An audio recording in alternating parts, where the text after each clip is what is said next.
My friend Gerald. Hi, Gerald. So we're here at the DFW Ham Expo. Gerald, tell us a little history on this thing here. This particular event replaces the old traditional, I don't know how old it is, 40 years or so. It's been a tradition here. The DFW Ham Fest, I believe it was. Now we've restarted. They quit doing it during COVID, decided not to restart. So Dick County Ham Radio Club has tried to revive it, and it looks like we're doing a pretty good job so far from what I'm seeing. Yeah, this expo, there are a lot of people out here right now. And in fact, including my friend Eric here. Hi, Eric. Hi. We're live on Getting Out Live. Welcome to DFW Ham Expo. We're so excited to have you here. Very cool, very cool. So just quick walkthrough here. There's still quite the line going out the door here. People are still trying to get in here.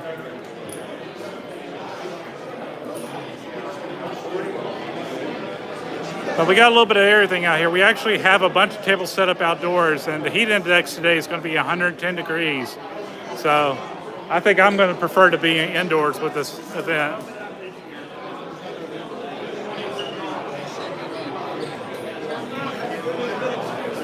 And hopefully y'all are getting a good signal. It's kind of early in the morning, so not many people are watching right at the moment. But what we're seeing here is basically a huge flea market. Some of these people are full-blown vendors. They come to all the events, but I believe it's that area event, I think. Yes, this guy right here. He's been at every event I've been to. He's got several tables out here. But just a lot of components, a lot of knickknacks that you normally won't find anywhere.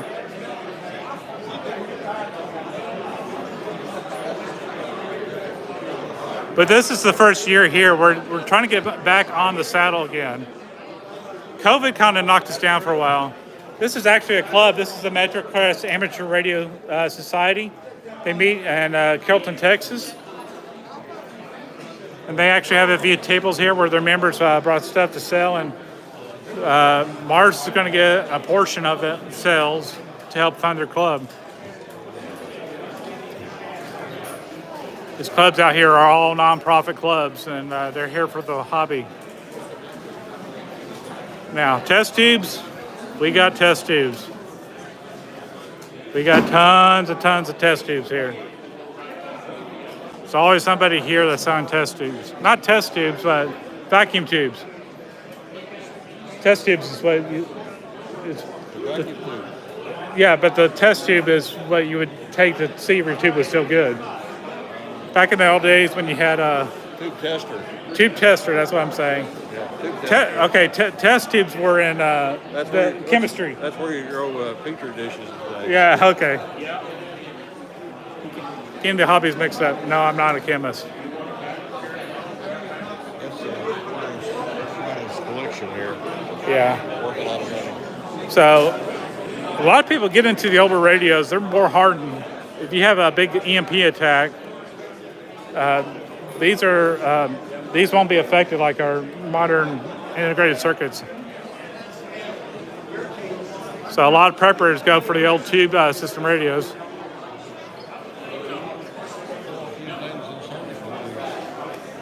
Yep.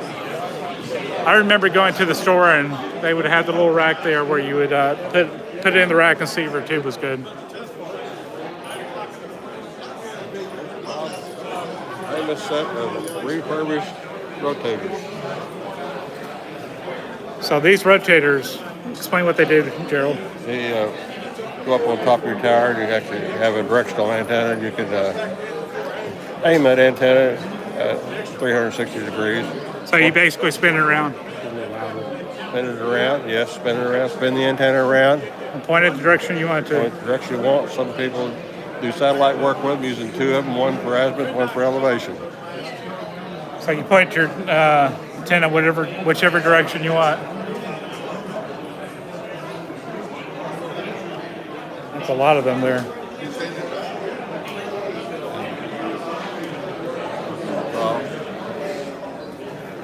Pleasant, old timer. Yeah. Bob's been in the hobby for quite a while. He's a pilot. He's also a race car driver. He's been around.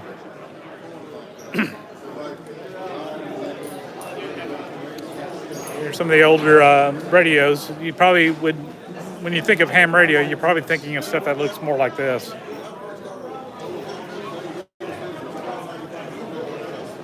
So if you have any questions, and we are live right now, we'll be glad to answer your questions live.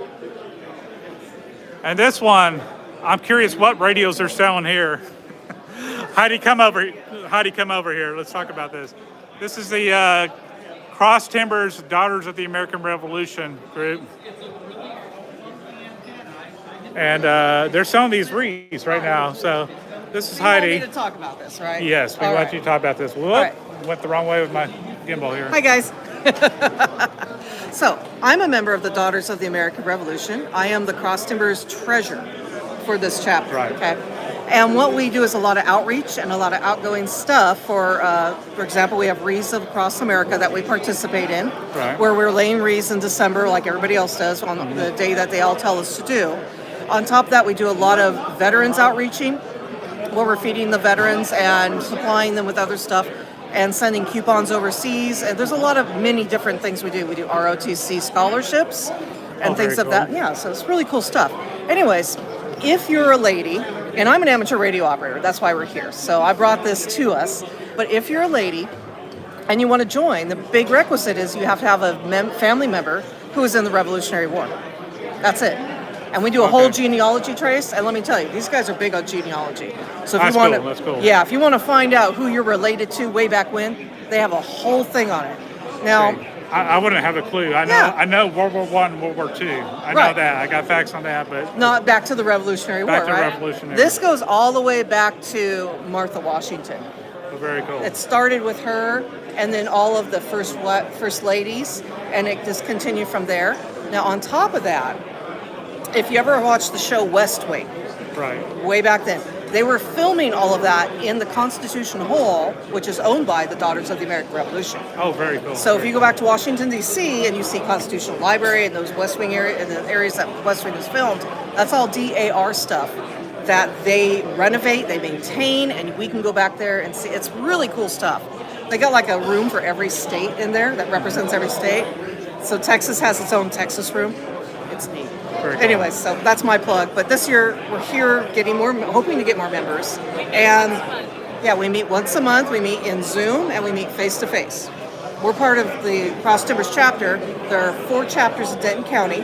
Okay. We're one of the more active ones. And there's many different chapters throughout the state, other states. There's over Right. 1 million members. Our big push while we're here, besides getting more members, is selling wreaths for Wreaths Across America.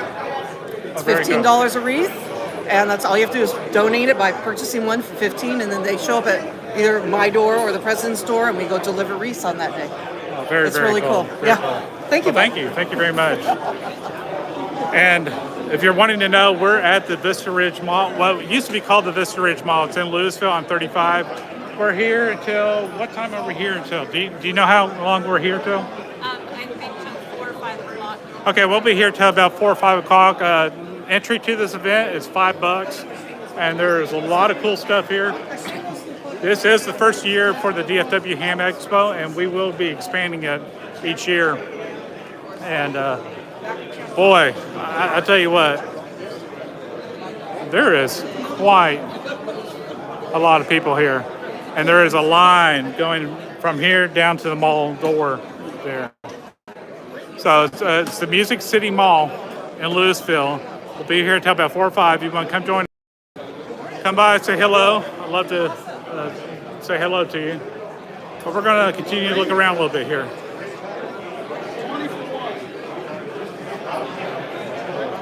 So I'm guessing, are these the door prices or what's this right here? That's not door prices. That's so.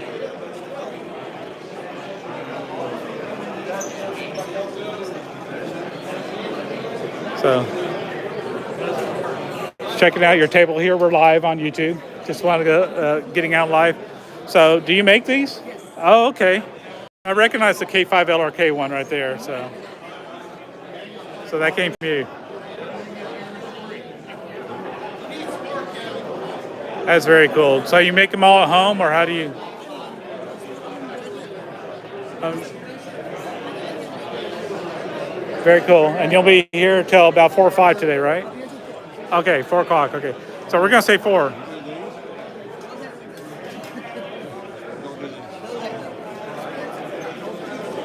right.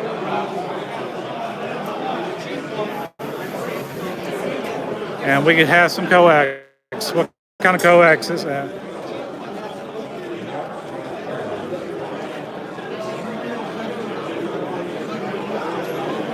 Is that $30 for the entire reel? Well, it says right there what it is.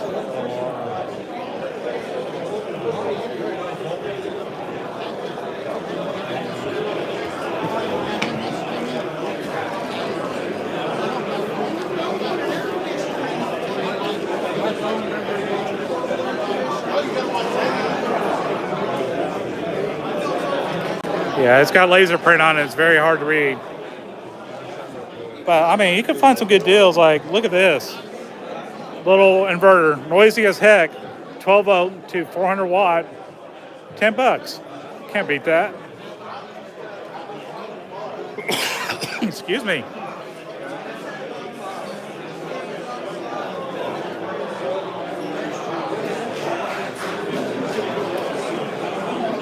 That's an old practice key right there.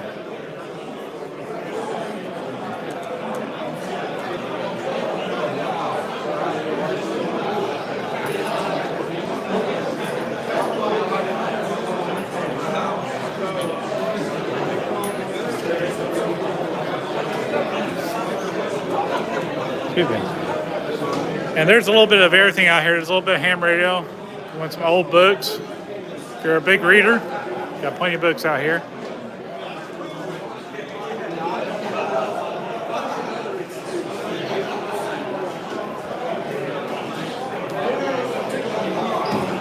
This is my friend Andy, his table. Andy's a longtime ham in the area.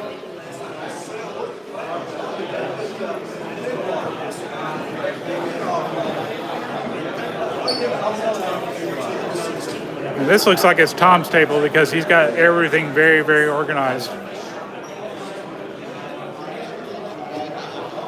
Lots of handheld radios. I mean, look, there's a charger for $35.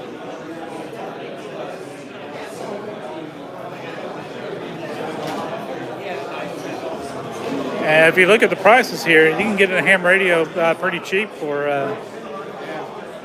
That's a DMR radio right there. DMR is the digital mode. If you try to listen on a regular scanner, it's not going to work. Yeah, we got a lot of DMR lovers around here. A lot of business radios are now using DMR, which you can actually have 2 conversations on the same frequency at once. It just switches between the 2. Fancy thing called TDMA, which is time division multiplexing algorithm. Basically what that means is it's going to switch between the 2 conversations. You can only hear one of the 2, but you'll hear 2 of them. And Ethan just said, we use DMR at work. Very cool. So DMR is nice. So a lot of bits here, capacitors, and you never know what you'll find out here. Maybe it'll be that one piece of product that you just could not find. Now this table is not selling anything at all. So we're gonna ask what he's doing here. Y'all know Cliff. I'm Cliff. YouTube.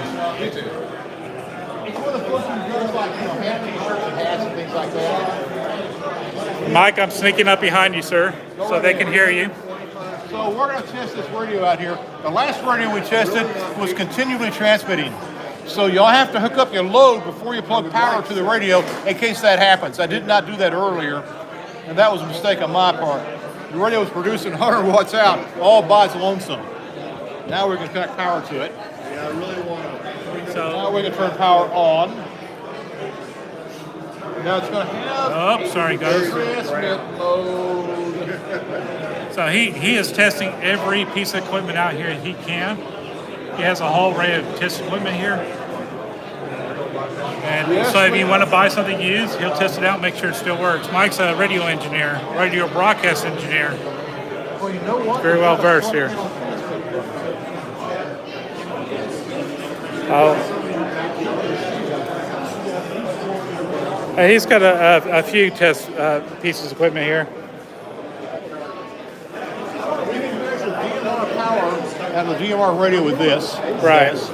We can measure antennas with this over here. And we can measure radios, HF and VHF and UHF with this one right here. Anything radio related, he'll check it out for you. Make sure it's working properly.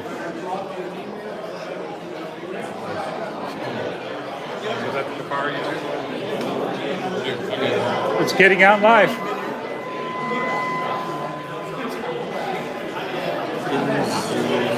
I put you on the spot for a live stream?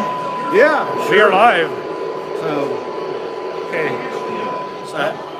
so what you been up to? Well, About what- 6 minutes. So, how do you want to do this? You want to interview me or? Well, first off, introduce yourself and what do you do for ham radio? Okay. I'm your ARRL North Texas section manager. I'm Steve, Kilo Golf 5, Victor Kilo, KG5VK, and I am at the Louisville Music City Mall visiting with Always gets me too. I had to call earlier. visiting with fellow ham radio operators. Right. So what is the ARRL and what does it do for ham radio? The ARRL is the American Radio Relay League, and the ARRL is your lobbying organization to help protect your frequencies and do things for our hobby.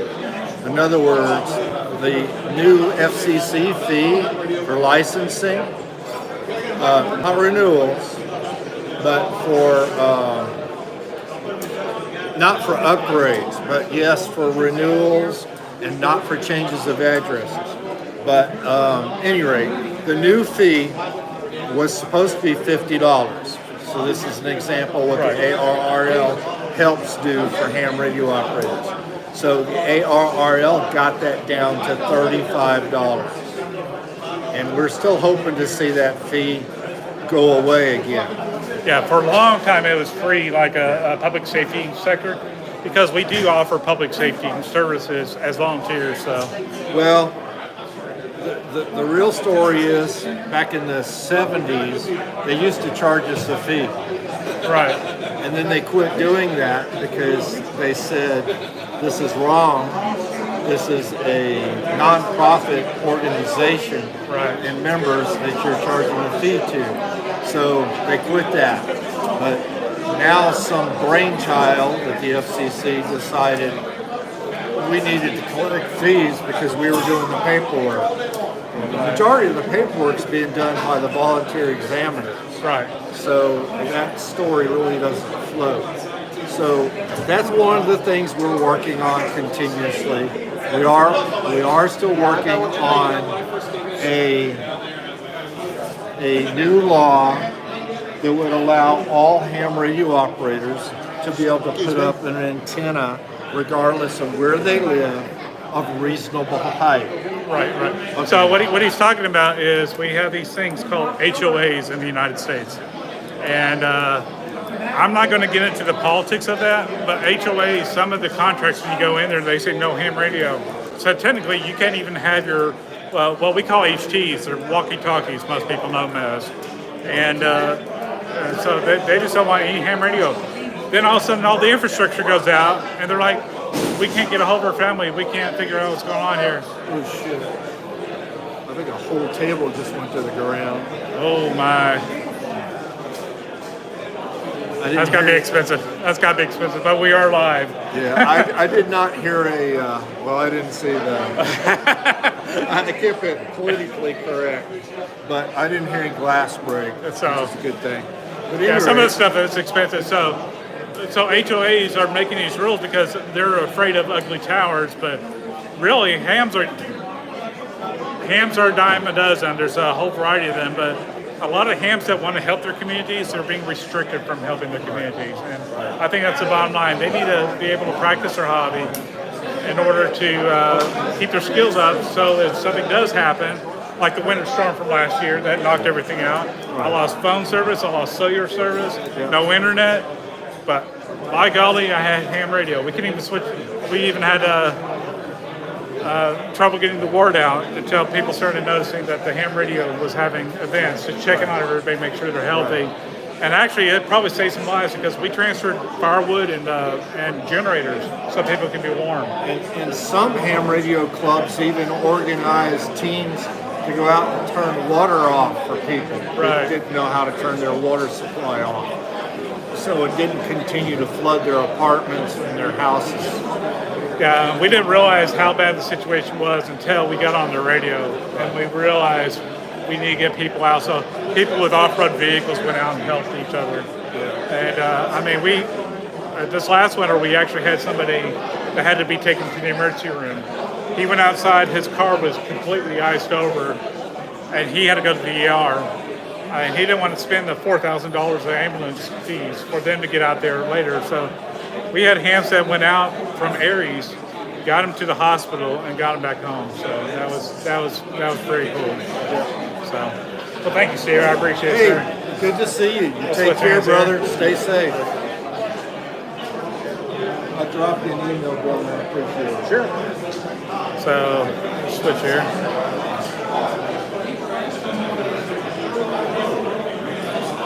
But if you get a chance, come on out here. We're going to be out here till about 3 or 4 o'clock. Lots of hams out here, lots of good deals. It's my friend Fred. Say hi, Fred. We're live on YouTube. There are great deals out here. Big crowd. Big crowd, huge crowd. So, thanks for joining me, y'all. This will be up on the internet here probably in about an hour or so for the replay. But for now, I'll say this. I don't know what I'm doing, but I'm having fun doing it. For now, y'all take care. Be safe. Bye.